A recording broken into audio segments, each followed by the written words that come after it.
20-ամյա աղջիկը տևական ժամանակ ապրել է զուգընկերոջ հետ, որից հետո նրանց միջև սկսվել են վիճաբանություններ։ Վիճաբանություններին հաջորդել է սպանության փորձ։ Երիտասարդը սուր կտրող ծակող գործիքով հարվածել է աղջկա կրծքավանդակին և հաջողել վնասել վերջինիս թոքը։ Մարմնական լուրջ վնասվածքի հետևանքով աղջիկը հայտնվել է բժշկական կենտրոնում։ Բարեբախտաբար բժիշկներին հաջողվել է փրկել նրա կյանքը։ Դեպքի վերաբերյալ նախաձեռնված վարույթի շրջանակներում բացահայտվեց, որ երիտասարդները միասին նաև զբաղվել են թմրանյութի օգտագործմամբ և իրացմամբ։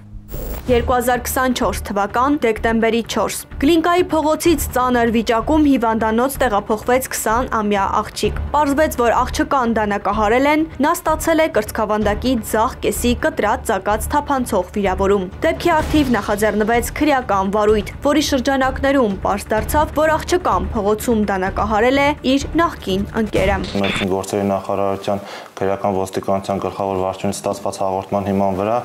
նախաձեռնվել է քրեական վարույթ, քրեական օրենսգրքի 166-րդ հոդվածի 2-րդ մասի 5-րդ 6-րդ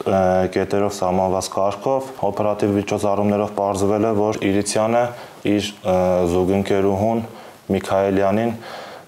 կյանքից զրկելու դիտավորությամբ մարմնական վնասվածք է պատճառել, կենցաղային բնույթի վեճ է եղել, որի ժամանակ Միքայելյանը Իրիցյանին ասել է, որ պետք է դադարեցնեն իրենց զուգընկերական հարաբերությունները։ Այս ամենին գումարած նաև նախկինում դեռևս եղած խանդի հարաբերությունները։ Միքայելյանը Տիգրան Մեծ 48 շենքին հարակից տարածքում անակնկալ ձևով մոտեցել է Միքայելյանին, կյանքից զրկելու դիտավորությամբ իր ձեռքում եղած սուր կտրող ծակող առարկայով մարմնական վնասվածք է հասցրել Միքայելյանին, պատճառելով ձախակողմյան հեմոպնևմոթորակսի ձևով վնասվածք և նպատակ է ունեցել Մայա Միքայելյանին կյանքից զրկելու։ Միքայելյանը կյանքից չի զրկվել